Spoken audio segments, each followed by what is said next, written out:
Chapter 26. The Wise Woman of Iskishi here. I suppose the memory of that day never quite left me. Sometimes I would wake up in the middle of the night, bathed in sweat, tormenting myself with the reminder of my mother's eyes that tragic afternoon. She steadily declined, at least physically. She lost weight to such an extent that a doctor started giving her injections to fatten her. He said she was anemic and recommended red wine, so we bought her a bottle a day and trusted upon her. He recommended plenty of red meat, so we forced that on her too, but still she did not appear to improve. I took to watching for signs of mental illness and almost gave myself a nervous breakdown in consequence. Was it my uneasy imagination, or did she seem ever so slightly neglectful of herself, not caring any more about her appearance, once her main concern? Did I sometimes only feel that one eye dropped just the littlest bit, seemingly half shut, whilst the other ranged with every show of normality? Oh, I watched for 1,000 signs, and all the time the fear inside of me refused to be stilled. For days at a time she would be her old self, then, without warning, irritability would break out stormily, moroseness and dissatisfaction accumulated, and she would, fretfully like a child, complain of headaches. I took her to a well-known nerve specialist who questioned her, set little traps for her, and examined her physical health, then said there was nothing wrong with her whatever. We came away from his consulting rooms, I conscious of relief that was yet only half relief. Uneasiness persisted in the face of medical opinion. I could not trust them, but I could not trust my own intuition either. I took her to another specialist with similar results, except that this one ordered a course of injections for her, perhaps so that I could not feel cheated in the face of such a large fee he'd asked. Did not know what to do.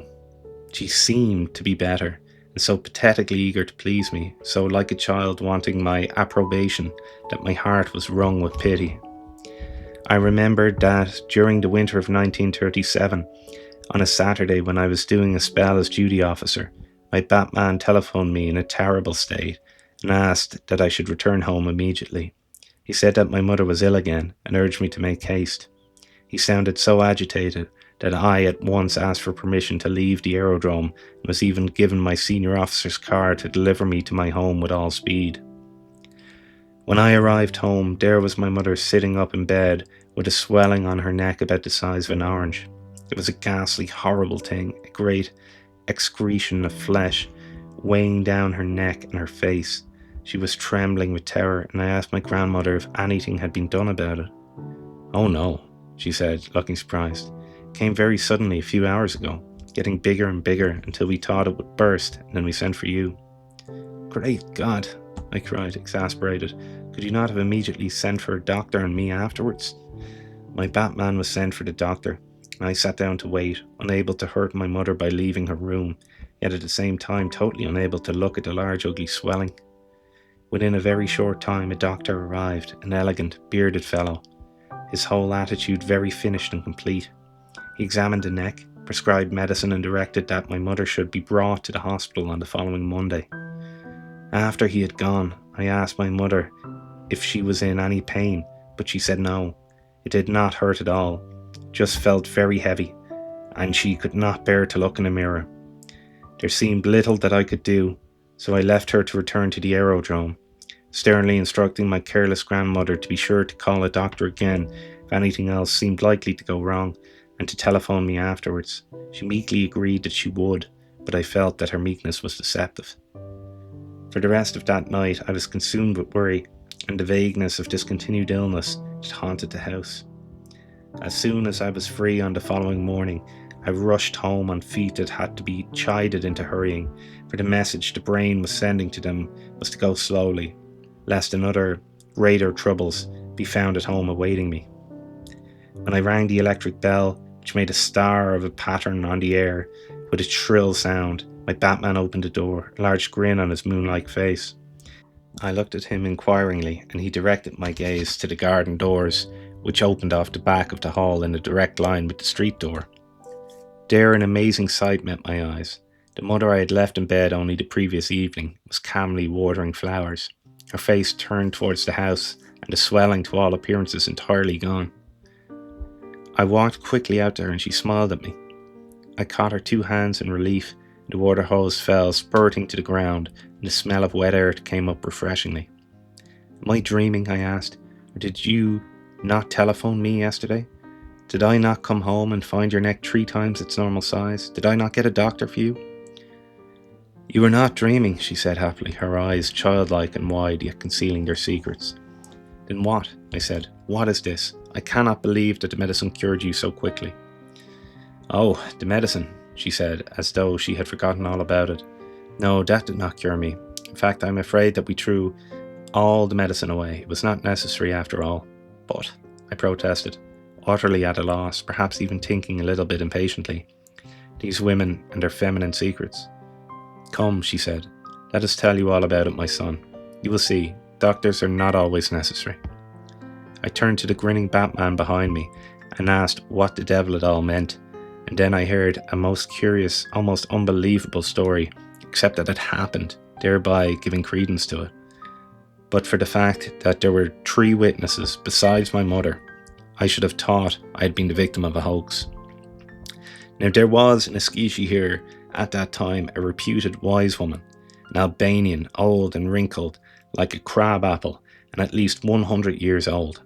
My mother, having been born in Albania of Albanian parents, had a very soft spot for this old woman, and, because she lived in appalling poverty, now and then sent food and other things to her by my Batman. Incidentally, they both fondly thought that this was being done behind my back, but in point of fact, there was not much that happened in the house without my knowledge, even though I did not always make use of that knowledge.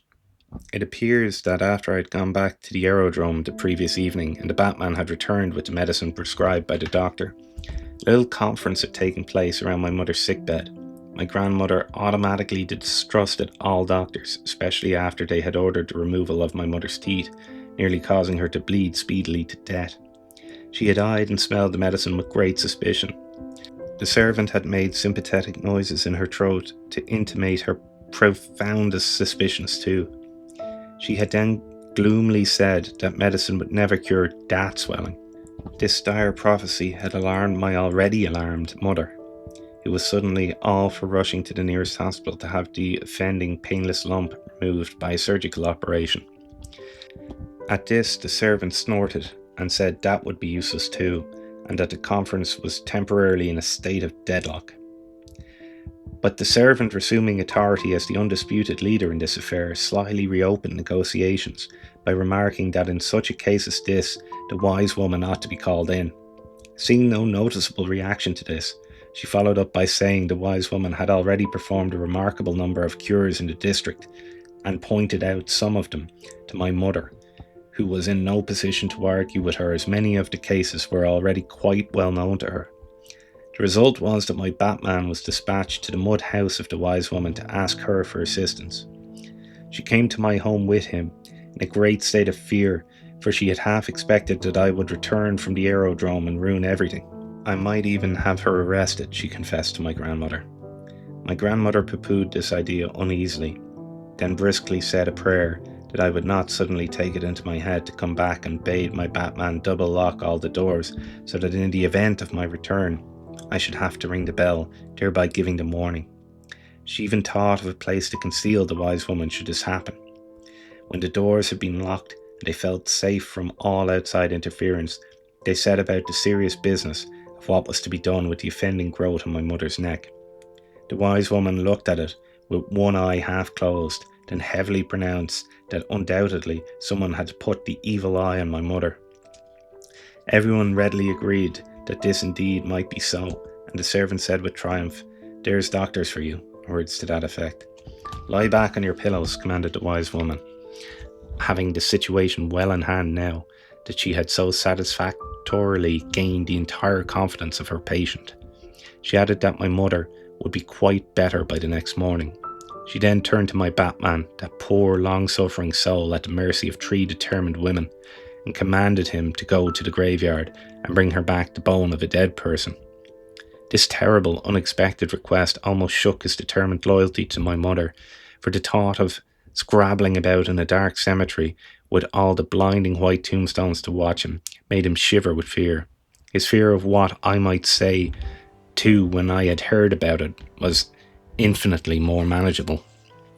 Despite his terror, he still had sufficient spirit left to argue with the wise woman, and told her that he could not be expected to find the bones of any dead people since they were all safely in their coffins, and he absolutely refused to prise open any coffins.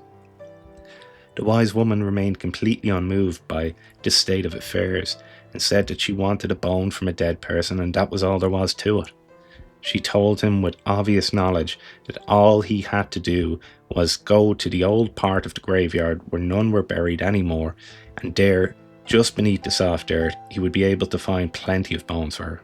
She assured him that she knew there were bones there, and alarmed that, if he refused, she might turn him into a toad or a frog or something even worse, he set off on his gruesome errand.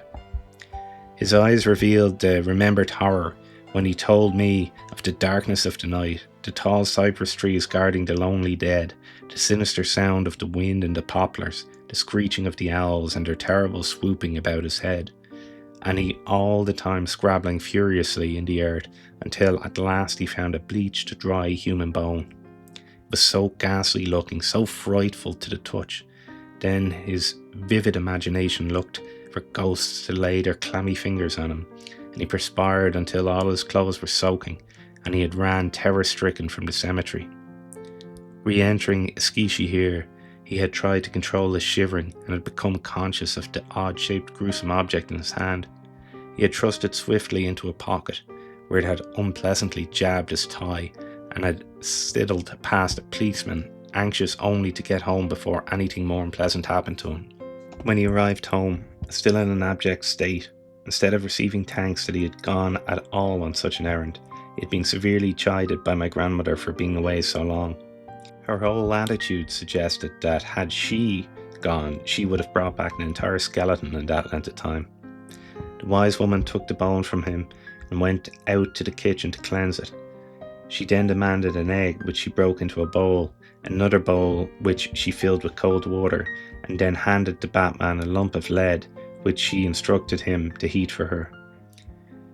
When she had finished her preparations, she went back to my mother's room, the Batman following her, for having done so much for the cause, he could not now bear to be excluded from the rest of the ritual.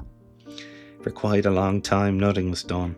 The wise woman sat reading from the Koran, and all the others remained uncomfortable and silent in the face of such holiness. Then the wise woman stood up and massaged the swelling with the cleansed human bone, and asked that the heated lead should be handed to her. She placed a large towel over my mother's head, and stood the bowl of cold water over this, balancing it precariously with one hand. But by this time everybody was too open-mouthed in amazement to care very much whether the water upset or not. The lead was put into the water and made a sizzling sound. Then the egg was poured in, and the wise woman said with appalling anticlimax, "Everything is over. I shall remain here all night, so let us have something to eat now." The Batman was disappointed that nothing more spectacular had occurred, and sat down to his meal in a very disgruntled frame of mind, for he rightly felt that, after so much effort on his part, something really dramatic should have happened. After she had eaten, my mother was told to sleep and forget everything. Amazingly, she was able to do this. When she had woken up on the following morning, her first thought was to feel for the offending lump, but to her amazement, it had entirely disappeared. She had rushed to a mirror only to find her neck back to normal once more, and she had started to cry with joy and immediately called all the household to witness her marvellous recovery. I listened to their combined story with growing horror and indignation, furious that my mother had allowed herself to be persuaded to employ the wiles of an old half-crazy woman. I gave tongue to my feelings, but when I had finished, my grandmother said perfectly reasonably, "But what is there to be cross about? The swelling is gone, your mother is better." This I could not dispute. My Batman brought the bowl to me, so that I could see the aftermath of the wonderful cure for myself, and when I looked into the bowl I saw the queer twisted shape of the lead and the egg floating on top, looking indeed oddly like a giant eye. And what about the bone? I asked, feeling that they were quite capable of having kept that too. Batman looked sheepish and hung his head. It's back in the graveyard again, he said. I was told that it had to be put back before the dawn came, otherwise something awful would have happened to me.